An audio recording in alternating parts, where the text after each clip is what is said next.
세상에 여러 거지근성을 보았지만 제 전남편만한 사람은 또 없던 것 같아서 이렇게 사연 적어보내봅니다. 이혼한 거 자랑 아닌 거 알아요. 벌써 이혼한 지도 10년이 넘은 40대 여자입니다. 이렇게 이야기한들 이미 10년이나 더 된 이야기. 달라지는 것 없는 것도 알지만 그냥 제 속이라도 후련해질까 싶어 이렇게 사연을 보내기로 결심하게 되었습니다. 당시 저희 아버지가 암 진단을 받으셨어요. 의사 선생님 말로는 상황이 많이 안 좋으니 가족들도 마음의 준비를 해야겠다 하셨어요. 요즘은 뭐 치료법이 많이 좋아져서 생존율이 대폭 올랐다고 하는데 그때는 그냥 시한부 선고나 마찬가지였었거든요. 아버지께선 갈 땐 가더라도 딸내미 시집가는 모습은 보고 가야겠다며 삶의 의지를 꺾지 않으시고 그 힘든 항암 치료도 견디시고 그러셨죠. 당시 저는 30대 초반이었고 사실 결혼에 대해서는 딱히 큰 흥미가 있지는 않았어요. 20대 후반에 만나던 남자랑 결혼 생각까지 가지고 있었는데 워낙에 안 좋게 끝나서 한동안 연애를 하지 않았고 혼자 지내는 게 익숙해지다 보니 요즘 세상에 결혼이 필수는 아니구나 하는 생각을 갖기 시작하던 차였거든요. 그런데 아버지께서 저렇게 되니 저도 생각을 고쳐먹을 수밖에 없었어요. 하지만 결혼이라는 게 제가 하고 싶다고 해서 바로 다음날 올릴 수 있는 게 아니잖아요. 그렇다고 아버지 걱정에 지나가는 사람 아무나 붙잡아다가 결혼하자고 할 수도 없는 노릇이었고요. 그러던 중에 부모님 지인을 통해 사람을 한 명 소개받게 되었어요.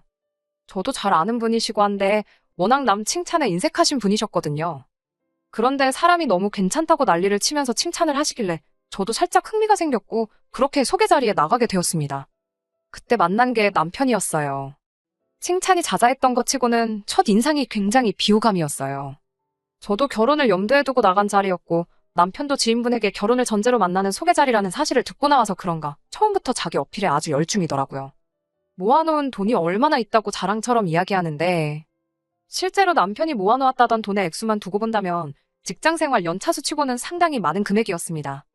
자랑거리라면 자랑거리겠지만 솔직히 저도 월급 받는 회사원이었는데 조금만 생각해보면 그게 무조건 좋다고 할 수 없는 상황이었지요. 머리 조금만 굴려봐도 이 사람이 그 돈을 어떻게 모았는지 너무 뻔히 보이는 거예요. 정말 최소한의 소비만 하면서 돈을 모으지 않고선 모을 수 없는 액수였거든요. 집안 배경에 대해서 이야기하는데 집이 잘 살아서 금수저 물고 태어나 돈 모으기 수월했던 환경도 아니었고요. 나중에 가서는 월급 한 푼도 안 쓰고 모아 그 돈을 모았다고.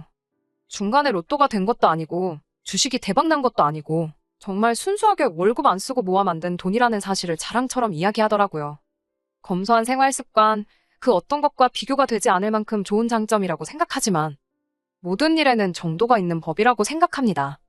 아낄 수 있을 때 아끼는 것과 아예 안 쓰는 건 큰 차이가 있다고 생각했어요. 돈을 어떻게 모았는지 자랑처럼 이야기하면서 들었는데 회사에서 점심시간에 탕비실에 있는 간식으로 밥을 때웠다던가 취직한 이래로 동료 직원부터 친구들 경조사에 단 한 번도 참석한 적 없다던가 걸어서 1시간 안에 도착할 수 있는 거리는 무조건 걸어간다던가 하는 식으로 돈을 모았다고 하니 이건 아무리 좋게 들어도 검소한 것과는 거리가 먼 사람이라고 생각이 들었어요. 그래서 소개 자리 끝난 뒤에 따로 연락을 할 생각이 없었는데 남편은 저랑 생각이 달랐나 봅니다. 저를 엄청 좋게 봤던 건지 뭔지 아예 저랑 결혼을 하기로 결심을 했던 것 같아요. 그런데 뭐 저한테 연락을 해도 제가 통 연락이 되지를 않고 당연히 제가 먼저 연락을 할 일도 없었다 보니 마음이 달아올랐나 봐요. 어차피 부모님 지인을 통해 소개를 받았기 때문에 남편은 저 말고 저희 부모님을 먼저 공략하기로 결정했던 것 같습니다. 그리고 그때 남편이 제가 생각한 것 같지만은 않다는 걸 알게 되었고요. 어버이날이나 부모님 생신 같은 기념일이라 할지라도 비싼 가격 때문에 주눅 들어서 알아보지도 않을 법한 고급 식당에 저희 부모님을 모시고 갔다는 거예요. 세탁하는 물값도 아까워서 회사 화장실에서 양말을 빨아 신는다는 사람이 저희 부모님한테 점수 따겠다고 그런 비싼 레스토랑을 간 것도 대단했고 무엇보다 부모님한테 용돈 하시라고 봉투도 두둑하게 챙겨준 것도 놀라웠습니다. 제 생각과는 다르게 쓸 때는 또 통 크게 쓸 줄 아는 배포가 있는 사람이었던 거예요. 기본적으로 하술이 좋은 사람이다 보니 저희 부모님은 아예 그날 남편한테 구워 삶아져서 벌써부터 우리 사위 하시며 결혼에 대한 기대를 숨기지 않으셨어요. 그리고 그때쯤부터 아버지 병세가 점점 더 악화되기 시작해서 일단 몇 번 더 만나보자고 생각을 고쳐먹게 되었었습니다. 남편은 생각보다 씀씀이가 좋았어요. 아낄 때는 오직 자기 자신만을 위해서였습니다. 뭐 그렇다고 저한테 명품 가방 같은 고가의 물건을 펑펑 사주거나 하는 건 아니었어요. 하지만 오히려 그랬다면 정신 빠진 놈이라고 생각돼서 결혼까지 안 했을 것 같다는 생각이 드네요. 아무튼 아버지의 건강 문제 때문만은 아니고 만나다 보니 장점도 많은 사람처럼 보여서 본격적으로 연애를 시작하게 되었습니다. 당시 주변 지인들에게서도 들었던 말이 저 하나 때문에 부모님한테 그렇게 할 정도면 잡으라는 식으로 이야기도 들었어요. 살아보니 내가 좋아하는 사람보다는 나를 좋아해주는 사람하고 사는 게 좋다느니, 얼굴 뜯어먹고 살 것도 아닌데 성격 좋은 게 최고라느니 이런저런 이야기를 많이 들었거든요. 지인들 말대로 나를 너무 좋아해서 내 부모한테까지 잘하는 사람인데 저도 긍정적인 방향으로 생각을 많이 바꾸게 되었지요. 저도 나이가 어느 정도 있던 상황이고 연애도 한동안 안 하면서 모아놓은 돈이 상당했는데 두 사람이 모아놓은 돈만 합쳐도 서울 외곽에 아파트 하나는 대출도 안 끼고 구에 들어가서 살 수 있을 정도였어요. 아버지의 건강이 날이 갈수록 나빠지는 바람에 조금은 성급하게 결혼 준비를 해야 했는데 그때 남편이 제안을 해왔던 게 있습니다. 신혼집을 조금 천천히 구했으면 좋겠다고요. 그때 당시 재개발 열풍도 있었다 보니 이왕 사는 집인데 재개발 호재에 대해서도 알아보고 이것저것 비교해보고 알아보고 매매하고 싶다고 하는 거였어요. 충분히 일리 있는 말이라 생각했는데 그럼 집 없이 결혼하면 전세나 월세를 구하자는 거냐고 물어봤지요. 그런데 남편은 그것 또한 돈이 나가서 싫다고 하더라고요. 월세는 말 그대로 돈을 버리는 거나 마찬가지고 전세 같은 경우에는 그 큰 돈을 굴리면 더 큰 이득을 낼 수 있을 텐데 묶어두는 게 수는 아닌 것 같다고 하면서 친정집에 방 한 칸 내달라 하여 거기 들어가 살자는 제안을 해온 겁니다. 그리고 그렇게 하면 저희가 일단 돈도 더 모을 수 있을 테고 나중에 진짜 좋은 조건의 집이 나왔을 때 한 푼이라도 더 여유 있는 편이 좋지 않냐고 하는데 도무지 반박을 할 수가 없더라고요. 시댁, 그러니까 자기 부모님 집에 방 한 칸 구하는 방법도 있는데 그건 며느리인 제가 너무 불편해할 것 같아서. 그래서 섣불리 시댁에 방 한 칸 얻어 신혼살림을 차리자는 말은 못하겠다고 하더라고요. 자기 부모님이 며느리 잡들이를 하고 시집살이 시키고 그러실 분들은 절대 아니지만 그래도 며느리가 시집살이 하는 것보다 사위가 처가살이 하는 게 저만 두고 보면 부담이 덜하지 않겠냐고 말해왔습니다. 그 말을 들으니 혹하긴 했어요. 시댁에서 해도 되는 걸 친정집에서 하자니 아버지 생각도 나고 남편이 저를 많이 배려해줬다는 생각이 들었습니다. 집 구할 때까지 언제가 될지 모르는데 식 먼저 올리고 각자 부모님 집에서 따로 사는 것도 어이가 없다고 생각했고요. 친정 부모님도 이 이야기를 듣더니 흔쾌히 방 한 칸을 비워주셨습니다. 그래서 결혼식 한 달 앞두고 남편이 먼저 저희 집에 들어와서 살림 차려 살게 되었습니다. 한 달 일찍 들어온 건 장인어른, 그러니까 저희 아버지가 둘이 신혼생활 알콩달콩 잘하는 거 곁에서 하루라도 더 지켜보시면 좋지 않겠느냐는 식으로 이야기했는데 그때는 참 속도 깊은 사람이구나 했고 이 결혼에 어느 정도 확신도 있었지요.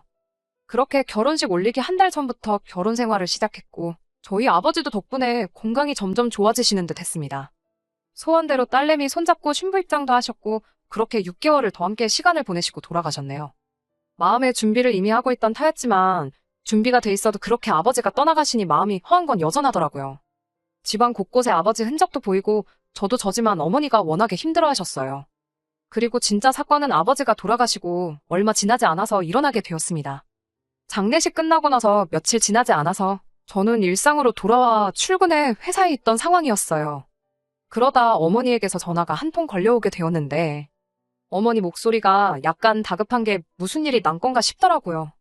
이야기를 들어보니 밖에 이상한 사람들이 몇 명 와 있다고 무슨 일로 왔느냐 물으니 인터넷에서 경매 관련 글을 보고 찾아왔다는 알 수 없는 소리를 하더래요.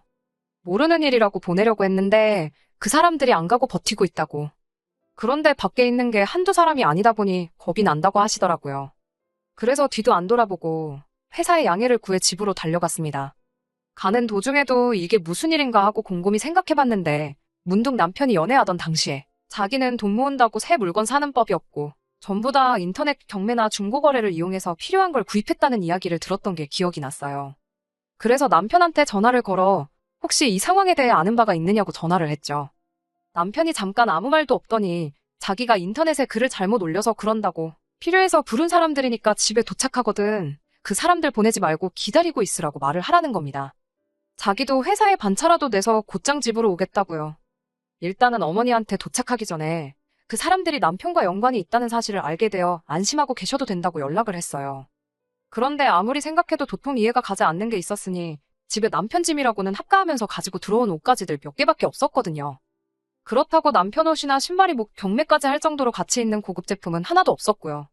그런데 한두 명도 아니고 수많은 사람들이 찾아올 이유가 뭔가 싶었습니다. 아니나 다를까 남편이 도착하고 나서 상황을 정리하기 시작했는데 그 사람들을 보내는 게 아니고 집으로 전부 끌고 들어오는 거예요. 그러더니 거실 한켠에 있는 장식장 앞에 사람들을 모아놓고 아버지가 생전에 해외 출장 같은 거 다니시며 한두 병씩 취미로 모으기 시작했던 양주를 경매를 붙이기 시작하는 거예요.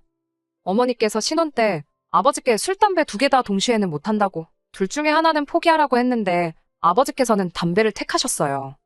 암 진단 받고 나서는 그때 담배가 아니라 술을 고를 거라면서 농담처럼 이야기하긴 하셨는데 언젠가 은퇴 후에 담배를 끊게 되면 그때 마시겠다고 30년 전부터 한 병 두 병 취미 삼아 모으기 시작한 양주였습니다. 당연히 개봉도 안 한 상태다 보니 양주 매니아들 사이에서는 수요가 엄청 있던 술들이었나 봐요. 그런데 그런 걸 떠나서 아버지 돌아가신 지 얼마나 됐다고. 유품이나 마찬가지인 아버지의 수집품들을 남편은 가족들과 상의도 한 번 하지 않고 경매에 붙여버린 거였어요.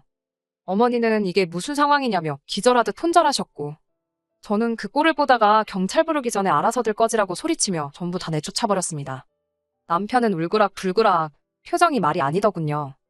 누가 누구한테 화를 내야 하는지 아직도 모르겠는지 저한테 왜 방해를 하냐며 저 사람들만큼 돈 쳐주는 사람들 찾기가 얼마나 힘든 줄 아냐고 소리를 고래고래 지르더라고요. 당신이 뭐라고 아버지 유품을 맘대로 처분을 하냐고 했지요. 그랬더니 남편이 한다는 소리가 그 술들은 이제 다 지 거라는 거예요. 아버지께서 생전에 몸만 멀쩡했어도 은퇴도 했는데 사위랑 같이 여기 있는 술 한 잔씩 마셨으면 했다고 이야기를 하셨다는 겁니다. 말인즉슨 아버지가 건강만 하셨으면 자기랑 둘이서 다 마셨을 술이고 아버지가 이제 안 계시니 그 술들은 전부 자기 거나 마찬가지라고 우기는 거예요. 이게 뭔 미친 소린가 싶었지요. 그동안 제가 알고 지낸 그 사람이 맞나 싶었거든요. 남편하고는 그날 대판 싸웠고 남편은 기어이 그 술들을 다시 팔아버릴 거라고 여기 진열장에 있는 것들 정리만 해도 좋기 1,500만 원은 넘게 나올 거라고 하면서 끝까지 욕심을 버리지 않더라고요. 그나마 다행인 건 어떻게 방법이 있나 찾아보다가 면허 없이 팔면 법에 걸린다고 해서 어디 팔아만 보라고 그대로 신고해버리겠다고 해서 그 술들을 정리하는 건 막을 수가 있었어요. 그런데 그거야말로 미봉책이지. 솔직히 양주가 아니더라도 집에 아버지가 차던 시계며 이런 것들도 있는데 괜시리 더 신경이 쓰이더라고요. 어머니도 저를 봐서 남편을 용서해주고 싶은데 도무지 그렇게 되지가 않는다면서 불편해하셨고요. 저희가 친정집에 얹혀 사는 거였으니 어머니가 불편해하시면 당연히 저희가 나가는 게 맞다는 생각이 들었어요. 그래서 저녁에 남편을 불러 이제 이 집을 나가는 게 좋겠다는 이야기를 꺼냈습니다.